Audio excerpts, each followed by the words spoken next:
ఉడిపి రాజు రోజూ సైనికులకు సరిగ్గా సరిపోయేలా వండేవాడు. ఇటు తక్కువ లేదా అటు ఎక్కువ కాకుండా సమానంగా ఉండేలా వంట చేసేవాడు.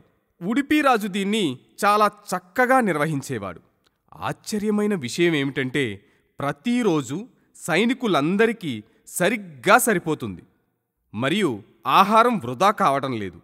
కొన్ని రోజుల తరువాత ప్రజలు ఆశ్చర్యపోయారు. అతను ఖచ్చితమైన ఆహారాన్ని ఎలా నిర్వహిస్తున్నాడు? ఏ రోజున ఎంతమంది చనిపోతారో ఎవరికీ తెలియదు కదా. అతను ఈ బాధ్యతని ఎలా నిర్వహిస్తున్నాడు అని ఆశ్చర్యపోయారు. ప్రతిరోజు ఎన్ని వేల మంది చనిపోయారో ఉడిపి రాజుకి తెలియదు.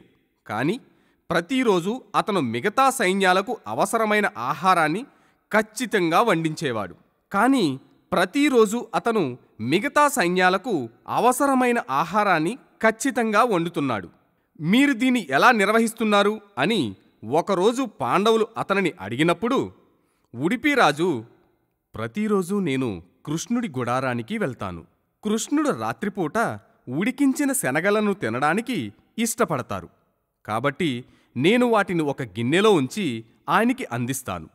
ఆయన తినడం అయిపోయిన తరువాత మిగిలిన శనగలని నేను లెక్కిస్తాను. ఇది 10 శనగలు మిగిలితే రేపు 10,000 మంది చనిపోతారు అని అర్థం. కాబట్టి మరుసటి రోజు నేను భోజనం వండినప్పుడు 10,000 మందికి తక్కువ వండుతాను. ప్రతిరోజు నేను ఆ శనగలను లెక్కించి ఎంతమందికి తక్కువ వండాలి అనేది అంచనా వేసుకుంటాను అని పాండవులకు సమాధానమిచ్చారు ఉడిపి రాజు.